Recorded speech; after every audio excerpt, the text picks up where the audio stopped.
Hello friends, welcome to GS Blog. So we are discussing about the foreign policy, Indian foreign policy. तो हम इससे previous में जवाहरलाल नेहरू के time की जो इंडियन फॉरेन पॉलिसी थी तो उसको बहुत हद तक देख लिए थे।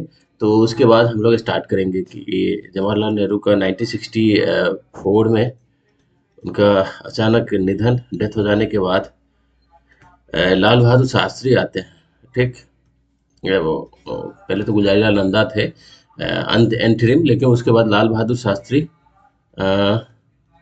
Bahadur Shastri Indian prime minister बनते। तो इनके पीरियड में फॉरेन पॉलिसी कैसा था और क्या क्या चैलेंजेस थे और किस तरह से उस चैलेंजेस को डील किया गया, तो इसके बारे में हम लोग एक एक करके देखने की कोशिश करेंगे। और लाल बहादुर शास्त्री के बाद, क्योंकि इनका जो पीरियड था बहुत छोटा था, 18 आई थिंक 18 मंथ 18 महीने का टाइम था। और 18 महीने के टाइम में इनकी जो अचीवमेंट है वो हिस्ट्री के अंदर उसे आप इग्नोर नहीं कर सकते हैं।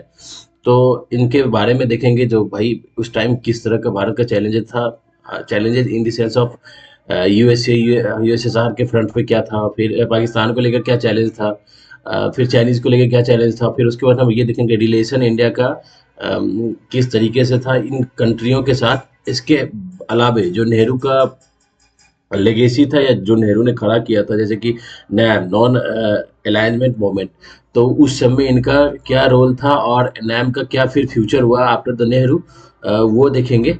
और जो वर्ल्ड के अंदर जो प्रॉब्लम चल रहा था उनमें इन्होंने क्या इनका क्या रोल था, तो इसी के बारे में हम लोग इसमें देखने की कोशिश करेंगे। ठीक है, तो जो मेन प्रॉब्लम मेन एक चीज़ है कि यदि आप किसी भी प्राइम मिनिस्टर के जो उनका रिजीम होता है उसके टाइम में यदि आप देखते हैं कि भाई फॉरेन पॉलिसी क्या है, तो उससे पहले एक चीज़ बहुत देखना ज़रूरी होता है कि इस प्राइम मिनिस्टर का पर्सनल जो एटीट्यूड है, पर्सनल जो उनका नेचर है, एटीट्यूड है, या पॉलिटिकल जो उनका आइडियोलॉजी है, उसका बहुत बड़ा इफेक्ट पड़ता है। सेकेंड चीज़ जो है कि जो प्राइम मिनिस्टर होता है उसकी जो इंटरनल पॉलिटिक्स, मतलब इंटरनल पॉलिटिक्स होती है कंट्री के अंदर, या वो प्राइम मिनिस्टर इंटरनली गवर्नमेंट के अंदर कितना स्ट्रांग है, उसका फॉरेन पॉलिसी पे बहुत ज़्यादा इफेक्ट पड़ता है। जैसे कि मान लो कोई प्राइम मिनिस्टर है, वो कोलिशन गवर्नमेंट के अंदर वो कोलिशन गवर्नमेंट के अंदर वो प्राइम मिनिस्टर बना है, तो वो कोई भी डील करना चाहेगा तो उसे सेटिस्फाई करना पड़ेगा। मान लीजिए वो यूएसए के साथ डील करना चाहेगा, कैपिटलिस्ट के साथ वो डील करना चाहेगा कोई, तो यदि इस के कोलिशन में यदि कम्युनिस्ट भी है, तो ऑब्वियस सी है कि कम्युनिस्ट उसके अगेंस्ट जाएगा। जब भाई तुम कैपिटलिस्ट कंट्री के साथ नहीं करो, इसमें कम्युनिस्ट या कम्युनिस्ट क्लास या कम्युनिस्ट आइडियोलॉजी का जो है वो इंटरेस्ट को आप फुलफिल नहीं कर पाओगे, इसीलिए नहीं करो, नहीं तो मैं आपके गवर्नमेंट को अपना सपोर्ट देना बंद कर दूंगा। तो ये just I am just giving you example जो पर्सनल कैरेक्टर और द स्टेबिलिटी ऑफ गवर्नमेंट और जो गवर्नेंस होता है वो किस तरीके से चल रहा है, उसके ऊपर डिपेंड करता है आपकी फॉरेन पॉलिसी। ठीक है, तो हम ये देखेंगे कि एक है जो शास्त्री जी थे उनके टाइम में इनका जो एक पर्सनल जो कैरेक्टर था वो एक जमीन से जुड़े, मतलब जो कहते हैं कि लोगों का नेता थे, लोगों का नेता थे। ऐसी बात नहीं है कि नेहरू जी नहीं थे, लेकिन नेहरू जो थे वो एक इंटरनेशनल लीडर थे। वो रिस्पेक्टिवली इनके रिस्पेक्टिवली ये इतना लोगों से जुड़े हुए नहीं थे, ये एक इंटरनेशनल लीडर थे नेहरू। और नेहरू के साथ ये भी था कि इनके ये फ्रीडम जो स्ट्रगल हुआ था उसमें इनका कंट्रीब्यूशन बहुत अच्छा था। तो इनके पास प्लस पॉइंट ये भी था। तो ये एक लोगों से जुड़े हुए नेता थे। दूसरा, जो नेहरू का जो यदि आप शास्त्री जी के टाइम में देखते हैं, जो नेहरू जी का जो आइडियोलॉजी था वो एक आइडियलिज्म पे था, आइडियलिज्म पे बेस्ड था। उनके अंदर एक पॉलिटिकल मोरालिटी पे वो बात करते थे। नेहरू जी का जो बात था, Nehru ji political morality, even the international politics morality, even the international politics में भी वो इस तरह की बात करते थे। ठीक, लेकिन जब आप शास्त्री जी के टाइम में आते हैं, तो वो पॉलिटिकल मोरालिटी की तो बात करते ही हैं, क्योंकि शास्त्री जी में ऐसे नहीं कहेंगे, नेहरू जी के बहुत सारा जो इंग्रेडिएंट्स हैं उनके आइडियोलॉजी का, ये शास्त्री जी में पहले से था। एक तो पॉलिटिकल मोरालिटी की तो बात करते ही है इंटरनेशनल फ्रंट पे।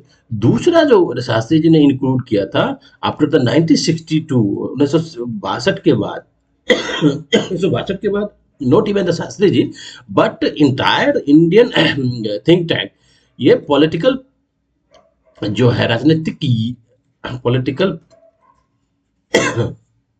एक कह सकते हैं जो प्रैक्टिकलिटी, जो प्रैक्टिकल अप्रोच पे काम किया है, वो प्रैक्टिकल अप्रोच भाई हमारे इंटरेस्ट में क्या है, नेशनल इंटरेस्ट में क्या है, उस पे काम करना स्टार्ट किया। क्योंकि 1962 में जिस तरीके से चाइनीज, नेहरू जी के टाइम में देखो तो नेहरू ने जैसे चाइनीज के साथ रिलेशन को आगे बढ़ाने की कोशिश किया, वो नॉन अलाइनमेंट के थ्रू, और जो पंचशील जो उनका था, बांडुंग में जो कॉन्फ्रेंस हुआ तो उसके थ्रू वो चाइनीज के साथ कोलैब करके वो चाहते थे जो भाई थर्ड वर्ल्ड का एक अपना एक गुट बने, और जो नेम की तरह ले जाए, हम इस दोनों में से किसी में ना जाए, ना तो यूएसएसआर में, ना तो हम यूएसए के साथ जाए, और ये अपना एक डेवलपमेंट करे। लेकिन ये फेल हो गया, क्योंकि चीन ने जो अटैक किया था वह फेल हो गया। तो आप नेम को पूरी तरीके से फेलियर नहीं मानेंगे, लेकिन इनका जो एक ध्येय था नेहरू जी का, वो डैमेज हुआ उस टाइम में, और चाइनीज को लेकर उनका जो एक सोच था, तो ये बहुत बड़ा धक्का लगा था। तो उसके बाद से इंडिया के पॉलिटिक्स में पॉलिटिकल प्रैक्टिकलिटी पे ये काम करना स्टार्ट किया, राजनीतिक रूप से यथार्थ भाई एक्चुअल में क्या है उस पे काम करना स्टार्ट किया। और दूसरा नैम को देखोगे तो नैम को कहेंगे कि भाई ये एक तरीके से नेग्लेक्ट कर दिया गया, ऐसी बात नहीं था। इवन द शास्त्री जी के टाइम में भी नैम को आगे बढ़ाने की कोशिश किया गया। इवन इंदिरा गांधी के टाइम में भी आप जब आगे पढ़ोगे तो उसमें भी नैम को आगे बढ़ाने की कोशिश किया गया, क्योंकि नैम के थ्रू आप क्या करते हैं कि वर्ल्ड में आप एक जो डीकोलोनाइज हुआ है country, even the African state के साथ आपका रिलेशन अच्छा स्ट्रांग होता जाता है एक आप नेम के थ्रू।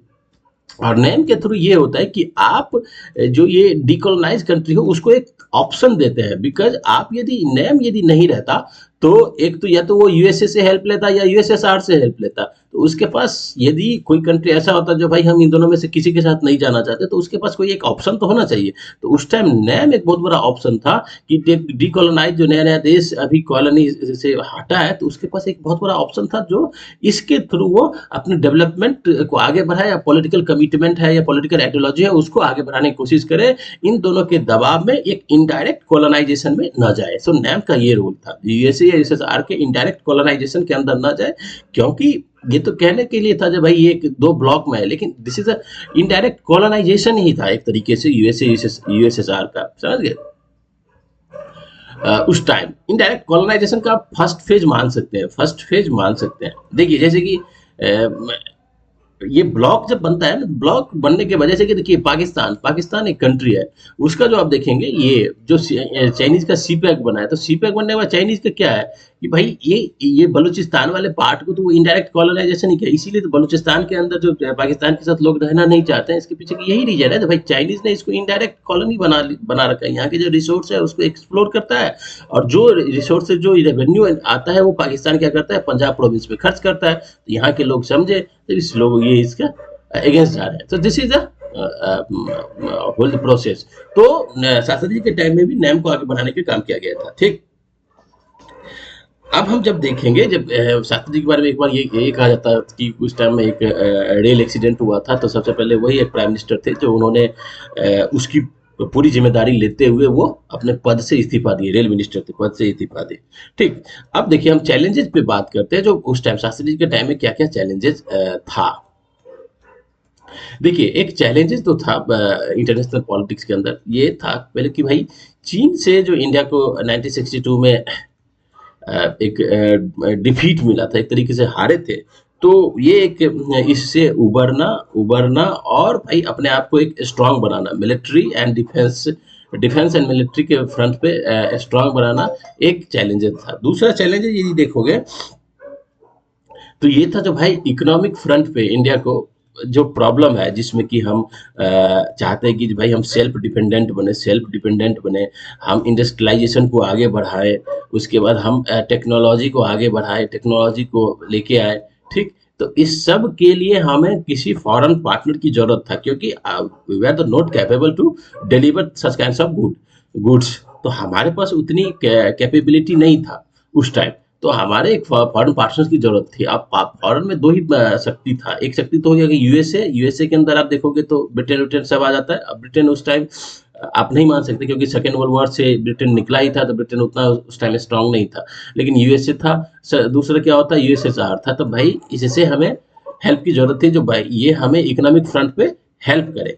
लेकिन ये तब तो ब्लॉक में लगा हुआ था, जो भाई हमारे ब्लॉक में आ जाओ, हमारे ब्लॉक में आ जाओ। तो इस दोनों के बीच में एक बैलेंस बनाने की जरूरत थी, जो जिसमें हमारे इकोनॉमिक इंटरेस्ट भी आए और हम इन दोनों ब्लॉक में से किसी में शामिल भी ना हो। ठीक। तो ये एक बहुत बड़ा चैलेंज था उस टाइम। तो दूसरा चैलेंज देखेंगे शास्त्री जी के टाइम में। यदि तीसरे चैलेंज की बात करते हैं, तो तीसरा चैलेंज बहुत ही एक क्रूशियल और मेन चैलेंज था। वो चैलेंज था पाकिस्तान। पाकिस्तान इस चैलेंजेस में था, क्योंकि पाकिस्तान में देखोगे तो उस टाइम आ गया था कौन, आप देखोगे तो अयूब खान का पीरियड था। अयूब खान का पीरियड था। ठीक। जनरल अयूब खान था। जुल्फिकार अली भुट्टो, जुल्फिकार भुट्टो था। जुल्फिकार भुट्टो था। ठीक। समझ गए। अब इन दोनों के पास में ये था कि जो कश्मीर का इशू, जो कश्मीर है, तो कश्मीर में आप देखेंगे ये एलओसी, उस टाइम तक एलओसी तो बना है 1971 के बाद। ये है ये वाला रीजन, नियंत्रण रेखा जो था इसमें उसका पाकिस्तान का ये मानना था उस टाइम कि जो भाई मैं तो सीटो एंड सेंटो का मेंबर हूँ, सीटो सेंटो इसका मेंबर हूँ, जो यूएस नाटो का एक्सटेंशन है। ठीक है, इसका मेंबर हूँ। मुझे तो यूएसए जैसे स्ट्रॉन्ग कंट्री साथ दे रहा है। ठीक। मुझे तो यूएसए जैसे स्ट्रॉन्ग कंट्री मुझे साथ दे रहा है। तो वो अपने आप को कश्मीर के इशू पे ये मानता था, जो भाई कश्मीर नहीं मिलना हमारे साथ बहुत ही गलत हुआ है। ठीक। तो उसके मन में ये था कि मैं तो इसका मेंबर हूँ, पाकिस्तान यूएसए मुझे साथ दे ही रहा है। तो दूसरा, इंडिया जो है 1962 में चाइनीज से डिफीट हुआ है, तो इंडिया का मोराल नीचे है। और इसके बाद क्या किया, ये भुट्टो ने क्या किया, चाइनीज के साथ रिलेशन को और स्ट्रॉन्ग किया था। ठीक। स्ट्रॉन्ग किया था। तो उसका ये मानना था, जो भाई हमारे लिए अभी बहुत अच्छा सिचुएशन है, इस सिचुएशन के अंदर हम जम्मू एंड कश्मीर को इंडिया से छीन ले, ये उसका मानना था।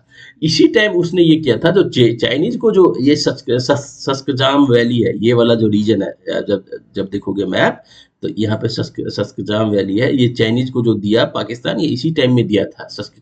सस्कजाम वैली जो चाइनीज को, ये पीओके का जो पार्ट था, वो चाइनीज को गिफ्ट किया था, ये वाला लैंड मास।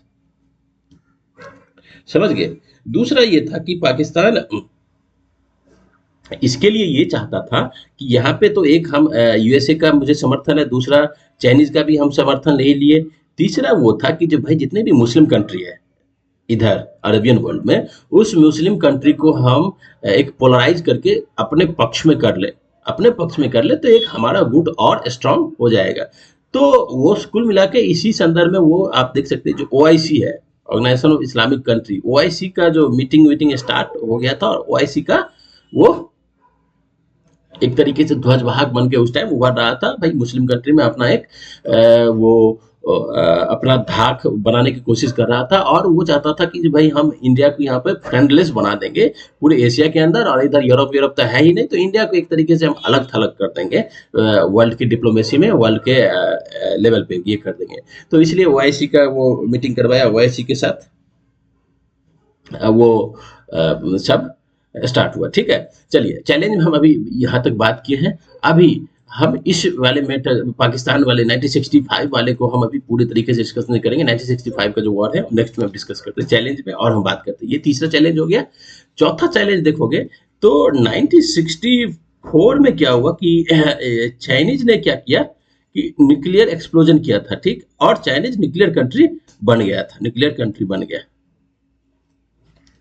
न्यूक्लियर कंट्री बन जाने के बाद ये अब बात स्टार्ट होने लगी कि जो भाई अब ये एनपीटी के ओर लोग बढ़ने लगे, जो भाई अब जितना जिसके पास न्यूक्लियर हो गया, अब कोई न्यूक्लियर एक्सप्लोजन नहीं करेगा और न्यूक्लियर कंट्री नहीं बनेगा।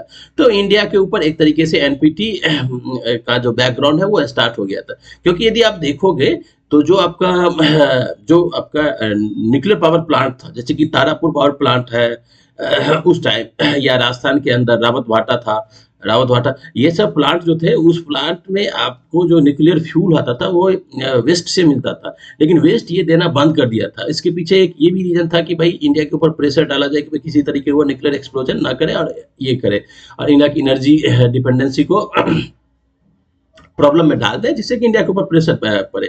देख सकते हैं, तो एनपीटी को कैसे हमें कंटेन करना जरूरी है, उसे काउंटर करना जरूरी है, क्योंकि एनपीटी पे आप एक बार सिग्नेचर कर लेने के बाद आप जो न्यूक्लियर का सपना है वो खत्म हो जाता। और दूसरा चीज ये है कि चाइनीज के साथ आपका लड़ाई हो गया था 1962 में, देखे थे।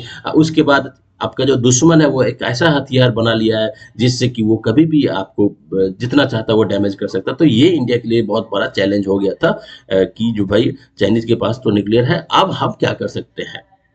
आप जैसे मान लो कि आपका दुश्मन है, उसके पास AK-47 लेके आ गया, तो आपके लिए तो बहुत डर का माहौल हो जाएगा ना। ठीक, अब देखिए, अब देखिए, अब हम डिस्कस करते हैं 90, ये मिला के आपका नेहरू इसके शास्त्री जी के टाइम के आप का ये पूरा मामला आप देख सकते हैं, जो ये सारे चैलेंजेस थे 1965 का जो टाइम है इसमें।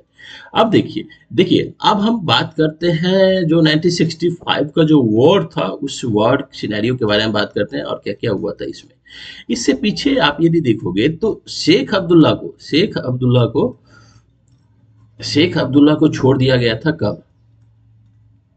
1964 में छोड़ दिया गया था।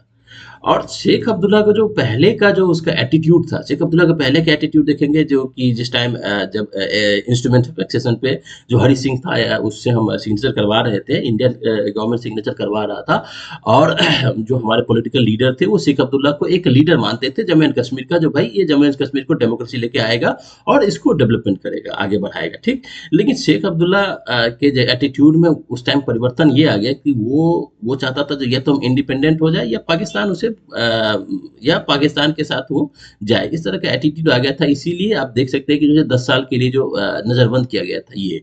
आप देखिए, एक चीज है कि शेख अब्दुल्ला जब इससे रिहा हुआ 1964 में, जब रिहाई हुई उसका, तो उसने मीटिंग करना स्टार्ट किया। मीटिंग किससे किया है आप देखोगे, एक सीआईए का रिपोर्ट, सीआईए का जो क्लोरीजन था, कोई उसका ऑफिसर था, उसके पेरिस में मीटिंग हुई थी।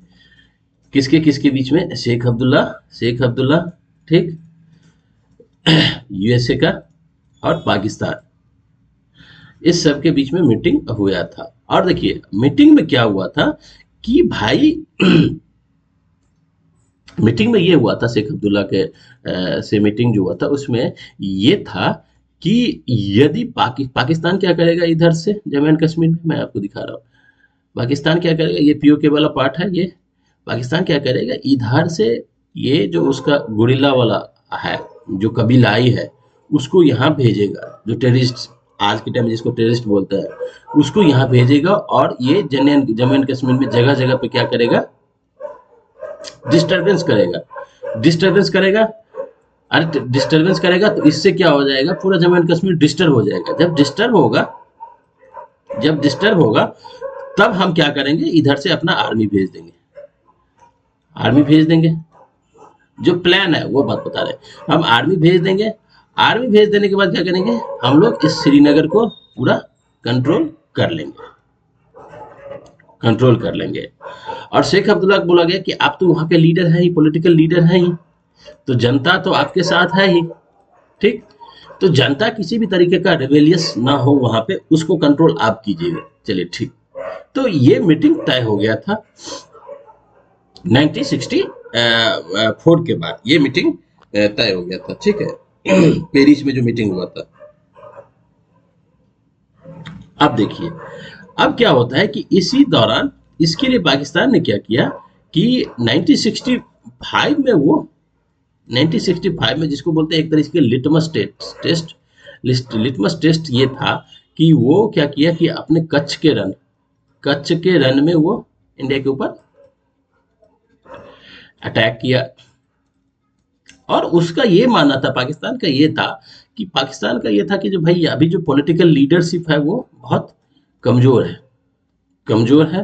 तो अभी हम इंडिया के ऊपर यदि अटैक करेंगे तो वो किसी भी तरीके का वो उसका आंसर नहीं करेगा। ये हुआ था जो 65 में हुआ था, ये आई थिंक अप्रैल में हुआ था, और सितंबर 1965 में हुआ था आपका जम्मू एंड कश्मीर के अंदर। ये हो गया ठीक। यहाँ पे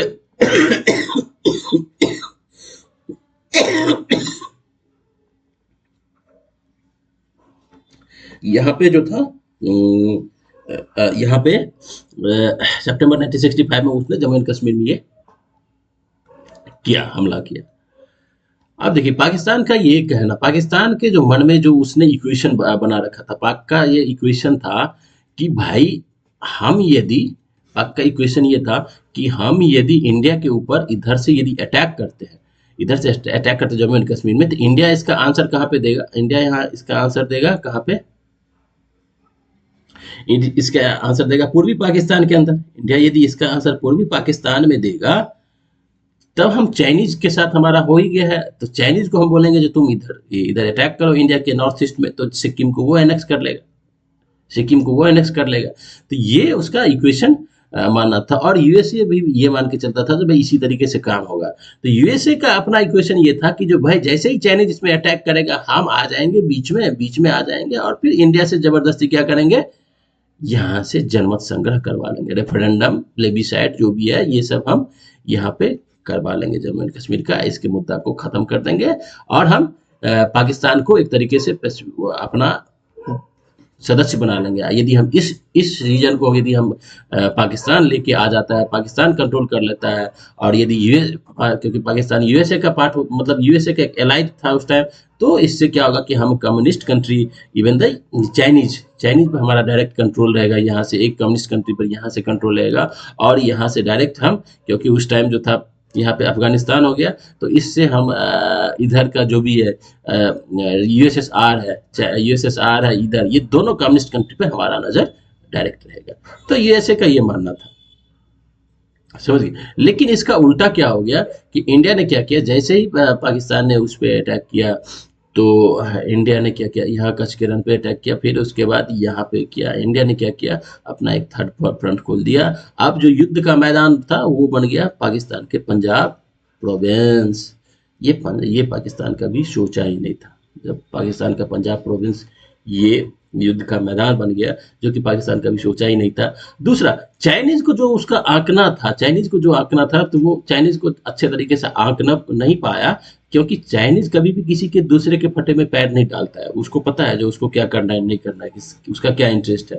तो चाइनीज किसी दूसरे के फटे में डालता नहीं, तो चाइनीज बोला भाई मैं क्यों तुम्हारा टेंशन लेके अभी इंडिया के साथ मैं मोड़ लूँ, मैं क्यों तुम्हारे इस सिचुएशन में फंसूँ। चाइनीज था तो भाई सबसे पहले हम अपने आप को स्ट्रॉन्ग करें, उसके बाद देखा जाएगा हमें किसके साथ क्या करना है। तो चाइनीज वाला इक्वेशन ये खत्म हो गया। तो 1965 में ये कुछ रहा, समझ गए। तो ये सब चीज 1965 में हुआ। फिर उसके बाद देखेंगे कि 1965 में फिर जाके फिर यहाँ पे ताशकंद में जो ताशकंद में जब देखा पाकिस्तान डिफीट हो रहा है, तो फिर यूएसए ने फिर प्रेशर डाला, यूएसए फिर रशिया यूएसएसआर ये सब मिलके ताशकंद में यहाँ पे शांति बहाल हुआ। जो शांति बहाल हुआ, मतलब ताशकंद का समझौता जो हुआ, ताशकंद का समझौता, शांति बहाल हुआ। और शांति बहाल होने में जो एग्रीमेंट हुए थे, जैसे इंडिया ने क्या किया था कि सिंध का बहुत सारे पार्ट, पंजाब का बहुत सारे पार्ट, और ये जम्मू एंड कश्मीर में हाजी पीर जो था, हाजी पीर पासेज जो था, पीर पासेज, उसको अपने अंदर ले लिया था। हाँ, एक चीज आपको यहाँ पे रखना है, एक अखनूर सेक्टर है यहाँ पे जम्मू एंड कश्मीर के अंदर, वो इंडिया के लिए बहुत स्ट्रेटेजिक लोकेशन था। तो पाकिस्तान ने जब अखनूर सेक्टर को कंट्रोल कर लिया, तो इंडिया को इधर, हमारे देश को मतलब जो आर्मी था, आर्मी का मूवमेंट श्रीनगर की तरफ थोड़ा टफ हो गया था, यहाँ पे हम मूवमेंट नहीं हो सकता। तब इंडिया ने जाके क्या किया, तब भारत ने इधर वेस्ट साइड में इंटरनेशनल बाउंड्री को क्रॉस किया, और हम तब आए इधर पाकिस्तान के पंजाब प्रोविंस में हम घुस गए थे, ठीक। तो ये तब हुआ जब अखनूर सेक्टर को पाकिस्तान ने अपने अंदर ले लिया था। हाँ, तो जब शांति हुआ ताशकंद में, तो ताशकंद में जब शांति हुआ तो बोला था भाई, हाँ, इंडिया ने भी अपना ये सिंध दे दिया उसको, जो भी जीता था, फिर इसका पाकिस्तान वाला पार्ट दे दिया। और हाजी पीर पास जो था, उसको लेकर थोड़ा-सा भारत के जो वहाँ पे लीडर थे शास्त्री जी, वो नाखुश थे। जो भाई किस तरीके से वो हाजीपीर एक स्ट्रेटेजिक लोकेशन था, तो हाजीपीर पासेस नहीं देना चाहते थे। लेकिन चलो भाई, यूएसएसआर ने भी कहा छोड़िए हटाइए, दे दीजिए, कोई बात नहीं, मामले को खत्म कीजिए, तब जाके इंडिया ने दे दिया। इसके बाद क्या हुआ कि जो पाकिस्तान का जो मतलब वहाँ का लीडरशिप है, उसके अंदर बहुत क्षोभ और बहुत अपने आप को वो मतलब समझा कि डिफीटेड समझा, और इस तरीके से उसका डिप्लोमेसी या पॉलिटिकल लीडरशिप इस समय एक चीज आया कि भाई मुझे ठग लिया गया, और वो अपने आप को अपमानित समझा, क्योंकि उस वो तो इससे पहले आप देखोगे तो भाई वो समझता रहा था भाई यूएसए है, मेरे पास वेस्ट है, मैं ओआईसी को भी अपने साथ लेके चला आया हूँ, मेरे पास तो सब है, तो मैं तो इंडिया को कभी भी चाहूंगा तो रौन दूंगा, चाइनीज है हमारे पास। लेकिन सब उसका सब कुछ फेल हो गया, क्योंकि चाइनीज उसका साथ नहीं दिया, यूएसए भी डायरेक्ट उसमें आया नहीं, लेकिन आया नहीं तो वो पीटा गया। ठीक है। अब यहाँ पे एक चीज है, तो उससे क्या हुआ कि पाकिस्तान जुल्फिकार अली भुट्टो में फिर वो इंडिया को लेकर बहुत सारा वो जहर उगलना स्टार्ट किया, फिर उसके बहुत क्षोभ था उसके अंदर। अब देखोगे कि आइजनहेवर के टाइम में क्या हुआ था, आइजनहेवर के टाइम में जो यूएस का प्रेसिडेंट था, उसके टाइम में क्या हुआ था, उसने नेहरू जी को बोला था कि जो पाकिस्तान को अभी हेल्प कर रहे हैं, जो हम आर्मी इक्विपमेंट दे रहे हैं, वो यूज नहीं किया जाएगा इंडिया के अगेंस्ट। लेकिन इस युद्ध में 1965 के युद्ध में देखोगे तो पाकिस्तान जो है वो यूएस के बहुत सारे इक्विपमेंट, जो पैंटन टैंक था यूएसए का, वो सब यूज किया। जो उसका एयर सर्विस मतलब एयर कैपेबिलिटी था, वो भी यूएसए के थ्रू उसको स्ट्रॉन्ग किया गया था। तो इंडिया ने इस चीज का दिखाया कि जो भाई इस तरह से यूएसए ने उसका हेल्प किया था। तो ये पूरा जो पीरियड था शास्त्री जी के टाइम का मेन था। अब देखिए, अब हम बात करते हैं इसमें आपका जो आपका नेम चल रहा था, तो नेम के अगेंस्ट में क्या किया यूएसए ने, क्या किया, एक अपना संगठन बनाया एशिया पैसिफिक के लिए, एशिया पैसिफिक कॉपरेशन एग्रीमेंट करके था, एशिया पैसिफिक कॉपरेशन एग्रीमेंट करके ये था, जिसमें उसका ये कहना था जो कि भाई पैसिफिक कंट्री जो जापानीज है, जापानीज को यहाँ पे हम स्ट्रॉन्ग करेंगे, और जो इधर पैसिफिक कंट्री जितने भी आसियान वासियान जितना भी है, उस पे किसी भी तरीके का ये नाम का भूत सवार ना हो, समझ गया, वो हमारे एलाइज बन के रहे, वो हमारे एलाइज बन के रहे। क्यों क्यों चाहता था, उसका क्यों चाहता था, इसका रीजन ये था कि वो चाइनीज को चाइनीज का जो कम्युनिज्म था उसको वो फैलने देना नहीं चाहता था, आसियान के अंदर नहीं फैलने देना चाहता था। अब हम जब आगे देखेंगे तो अब हम इंदिरा गांधी के टाइम में हम डिस्कस करेंगे कि इस तरीके से आसियान का गठन करवाया था। ठीक है। तो ये सब आप नेहरू इसका क्या कहते हैं शास्त्री जी के टाइम में देख सकते हैं, समझ गए। तो शास्त्री जी के कुल मिला के ये पीरियड रहा, जिसमें 5 मुद्दा को हम डिस्कस किए हैं।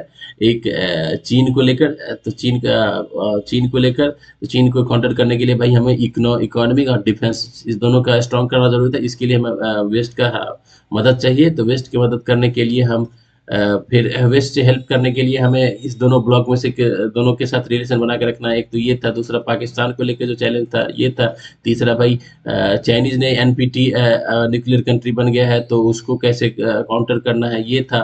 ठीक है। फिर एक जम्मू एंड कश्मीर का 1965 का वॉर, ठीक है, और ताशकंद, ये नेहरू जी, ये शास्त्री जी के टाइम में ये 4-5 फॉरेन पॉलिसी में अच्छा मतलब ये चीज हुआ है इंडिया के लेवल पे। ठीक। अब हम इनका जब ताशकंद में अचानक डेथ हो गया, ताशकंद में जो यूएसएसआर का उस टाइम जो हेड था वो कोशिगन था, कोशिगन वहाँ के क्योंकि निकिता क्रुश्चेव और बुल्गारिन के बाद ये आया था। ठीक है, कोशिगन। तो इनका डेथ हो गया, डेथ हो जाने के बाद आती हैं इंदिरा गांधी। इंदिरा गांधी का टाइम आता है। इंदिरा गांधी जी के टाइम में यदि आप देखेंगे तो हम थोड़ा सा इंटरनल मैटर को पहले देख लेते हैं, उसके बाद इससे इनका किस तरीके का पॉलिटिकल एटीट्यूड था उस चीज को देखेंगे। इंदिरा गांधी को आप देखोगे तो वो नेहरू जी के टाइम से ही वो साथ रहती थी, तो उनको फॉरेन पॉलिसी का बहुत ज्यादा नॉलेज था। ठीक है, फॉरेन पॉलिसी के बारे में वो जानती थी, क्योंकि नेहरू जी के साथ बहुत यात्रा करते थे, इनसे ये था। तो इनके मृत्यु के बाद क्या होगा, 1969 में तो इलेक्शन हुआ था, इलेक्शन के बाद इनका जीत हुआ। और 1969 में क्या होता है कि भाई कांग्रेस के अंदर डिवीजन हो जाता है। हाँ, पोस्ट इंडिपेंडेंट इंडिया पढ़ेंगे डिटेल्स में, तो उसमें कांग्रेस का डिवीजन हो जाता है, ठीक। इंदिरा गांधी को ये माना गया था कि भाई ये एक पपेट रहेगी, और जो कांग्रेस का सिंडिकेट था, कामराज वाले ब्रांच सिंडिकेट था, वो इनको कंट्रोल करेगा। तो कुल मिलाकर फॉरेन पॉलिसी इनके अकॉर्डिंग नहीं चलेगा, ठीक। ये सब चीज था। लेकिन इंटरनल पॉलिटिक्स में यदि देखोगे तो इंदिरा गांधी के टाइम में तो दो तीन एक्टिविटी जो उन्होंने की थी, जैसे कि एक प्रीवी पर्सेज को खत्म करना, प्रीवी पर्सेज खत्म करना, बैंक नेशनलाइजेशन, ठीक है। उसके बाद डिवैल्यूएशन ऑफ रुपीज। ये जितने भी काम थे उनका, ये एक तरीके से दिखा रहा था जो he is the protector of the communist ideology. और ये जितना भी एक उनका एक्शन होता था, उस चीज को यूएस से सशंकित हो जाता, यूएस से मानता जब भाई ये फिर यूएसएसआर के ब्लॉक में जा रही है, क्योंकि ये प्रीवी प्रोसेस को खत्म करना, it is action of socialism मान सकते हैं इसको, और against the capitalism. Bank nationalisation, it is also against capitalism के अगेंस्ट का एक्शन होता है। बैंक आप नेशनलाइजेशन कर रहे हैं, मतलब नेशनल कंट्रोल जब बढ़ जाएगा इकोनॉमिक एक्टिविटी पे, तो उससे दिखता है कि जो भाई आप बाजार को, मार्केट इकोनॉमी को आप प्रमोट नहीं कर रहे हैं, स्टेट कंट्रोल इकोनॉमी चलाना चाहते हैं, जो कि कैपिटलिस्ट के अगेंस्ट हो जाता है। तो और यूएस ब्लॉक था कैपिटलिस्ट का सपोर्टर, तो ये सब एक्टिविटीज से ये लगता था कि भाई ये यूएसएसआर का ब्लॉक में जा रही है। बट ऐसा था नहीं, इंडिया के इकोनॉमिक डेवलपमेंट के लिए ये सब करना उस टाइम जरूरी था, समझ गए। अब श्रीमती गांधी के टाइम के यदि देखोगे तो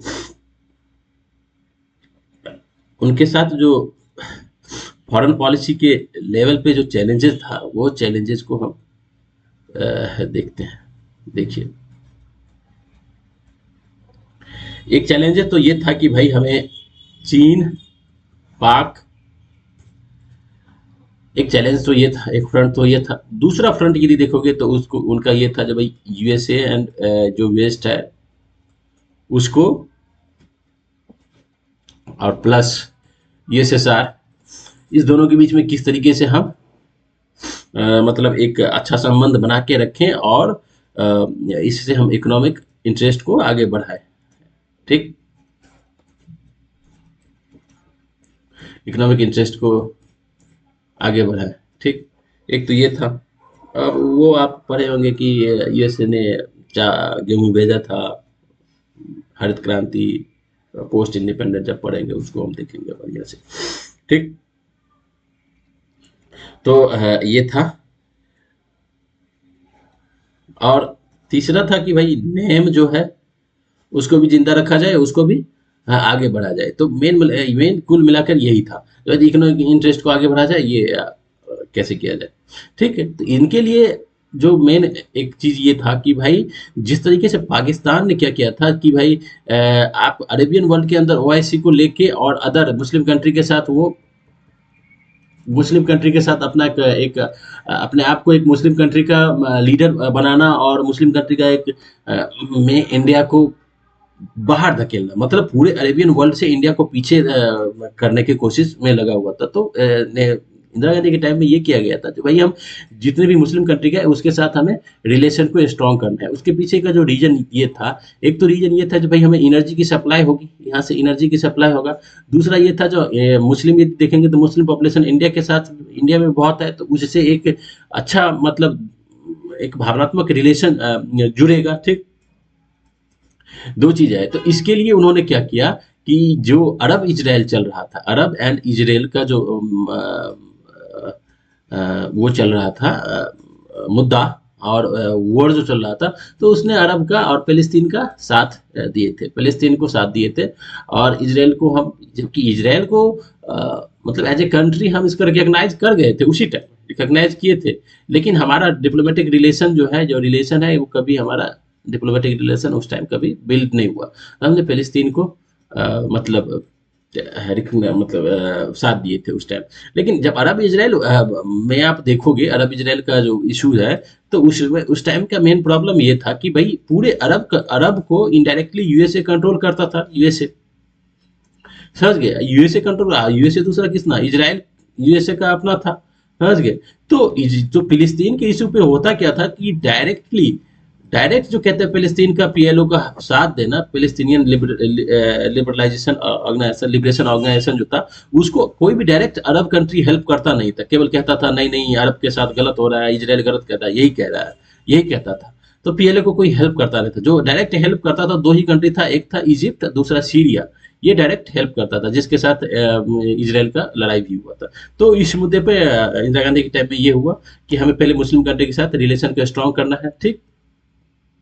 उसके बाद ये था कि उन्होंने क्या किया कि भाई हमें नेबरहुड है, नेबर कंट्री है, उसके साथ हम रिलेशन को अच्छे बनाएंगे। नेबरहुड में देखोगे तो आप, उन्होंने इसके साथ आप देखोगे भूटान हो गया, नेपाल हो गया, ठीक।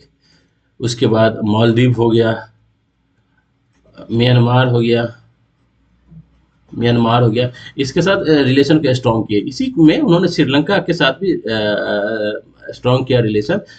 श्री कौन भंडार नाइके थी उस टाइम। और एक आइलैंड को लेकर थोड़ा प्रॉब्लम था, कच्छा तीवू, कच्छा तीवू, कच्छा तीवू या कच्छा द्वीप ऐसे करके कोई आइलैंड था। उस आइलैंड को लेकर विवाद था, तो ये आइलैंड उन्होंने श्रीलंका को दे दिया, बोला कि चल ठीक है तुम ले लो ये। दूसरा ये था कि तुम इसके बदले में क्या करोगे, जो तुम्हारे देश में जो तमिल है, जो तमिलियन है, उसको तुम रिकॉग्नाइज, उसको तुम नागरिकता दो, सिटीजनशिप दो, और उसके साथ जो भी किसी भी तरीके का डिस्क्रिमिनेशन, इसको खत्म करो। तो एक तो ये हुआ। तो उन्होंने अपने नेबर के साथ बोले कि इसके साथ अच्छा रिलेशन करते हैं। दूसरा था कि भाई मुस्लिम कंट्री के साथ हम रिलेशन को और स्ट्रॉन्ग करेंगे, समझ गए। उसके साथ साथ ये था कि जो अफ्रीका के अंदर डिकोलोनाइज हुआ है, जो नेम का मेंबर है, नेम के मेंबर को बढ़ाना, और जो अफ्रीकन के अंदर जो डिकोलोनाइज कंट्री है, उसके साथ को रिलेशन को स्ट्रॉन्ग करना, रिलेशन को स्ट्रॉन्ग करना। क्योंकि आप यदि देखोगे तो पाकिस्तान का जो पहले का जो काउंटर ये था कि पहले क्या करता था कि भाई वो पूरे मुस्लिम कंट्री को अपने साथ लेके आ गया, यूएसए और वेस्ट को अपने साथ लेके आ गया, चाइनीज को अपने साथ लेके आ गया। और यदि आप देखोगे नेहरू जी और उसके टाइम में, नेहरू जी से स्टार्टिंग में देखोगे, जब तक स्टालिन रहता है तब भी हमारे यूएसए के साथ उतना रिलेशन अच्छा नहीं था, या फिर यूएसए के साथ हमारा उतना रिलेशन अच्छा नहीं था। वन सेकेंड, ये क्या हो गया भाई,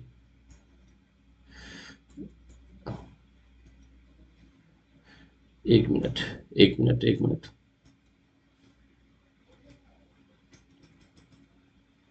रिक्वेस्ट द प्लेन। हाँ, उस टाइम भी हमारा तब यूएसएसआर के साथ स्टालिन के टाइम में भी रिलेशन अच्छा नहीं था। उसके बाद धीरे धीरे बिल्ड होना स्टार्ट हुआ था। तो यूएसएसआर जो मान के चलेंगे तो 70 के दशक में जाके हमारा यूएसएसआर के साथ स्ट्रॉन्ग रिलेशन हुआ, और जो फ्रेंडशिप एग्रीमेंट हुआ था 70s में जाके, तब जाके हम यूएसएसआर से मतलब स्ट्रॉन्ग रिलेशन अभी बिल्ड होने वाला पीरियड ही था। लेकिन पाकिस्तान अपना ब्लॉक बहुत स्ट्रॉन्ग कर लिया था, सीटो सेंटो, नेटो का एक्सटेंशन, इस सब का मेंबर बन गया था। ब्रिटेन से भी उसको हेल्प मिलता था, यूएसए से भी हेल्प मिलता था। तो इंडिया को यह था जो पहले हम अपने मतलब फ्रेंड की संख्या बढ़ाए, हम देश में और देशों के साथ अपने आप अपना सपोर्टर बढ़ाए, क्योंकि उसके लिए हमें, क्योंकि यूएनओ में भी कोई जाएगा, प्रस्ताव जाएगा, तो इवन कोई हमारा सपोर्टर तो रहेगा ना, जनरल काउंसिल के अंदर तो हमारा सपोर्टर रहेगा ना। तो इसके लिए ये सब चीज था। तो अफ्रीका के साथ हमको रिलेशन को स्ट्रॉन्ग करने की कोशिश की गई थी इसमें। उसके साथ साथ आप देखोगे तो इंदिरा गांधी जो थी उस टाइम 90s में, उन्होंने यूएसए की यात्रा, यूएसए भी गई थी, यूएसए भी गई थी। कब गई थी, आई थिंक डेट एग्जैक्ट नहीं पता, 67 68 पता नहीं, यूएसए गई थी। तो उस टाइम वहाँ का जो प्रेसिडेंट था वो कौन था, जॉनसन जॉनसन था। और यूएसएसआर के साथ, यूएसएसआर में उस टाइम जो थे वो था ब्रेजनेव था, ब्रेजनेव था। तो इन सब के दोनों के साथ मतलब यात्रा की गई थी, मतलब इंडिया के रिलेशन को और अच्छा स्ट्रॉन्ग करने के लिए, समझ गए। दूसरी तरफ आप यदि देखोगे तो एक जो पाकिस्तान एक एक एक हुआ था 1969 में हुआ था, इस्लामिक ओआईसी का मीटिंग हुआ था। ओआईसी का मीटिंग हुआ था मोरक्को के अंदर, मोरक्को में हुआ था। तो ओआईसी की मीटिंग में इंडिया को इनवाइट किया गया था। तो इंडिया ने यहाँ पे क्या किया था, ये कि अपने आप को एक सेक्युलर कंट्री दिखाने के लिए, सेक्युलरिज्म को, भाई सेक्युलर कंट्री तो है ही इंडिया, लेकिन सेक्युलरिज्म को दिखाने के लिए कि we are the secular, secular protector, इन्होंने क्या किया, ओआईसी में अपना एक सेक्युलर मेंबर गुरबचन सिंह को भेजने की कोशिश की गई थी। पाकिस्तान ने क्या किया, इसको बहुत सीरियसली लिया और बोला गया कि भाई देखो किस तरीके से मुस्लिम कंट्री का ऑर्गेनाइजेशन में ये इस तरह का एक्टिविटी कर रहा है। फिर इंडिया ने बाद में उस ओआईसी की मीटिंग में गुरबचन सिंह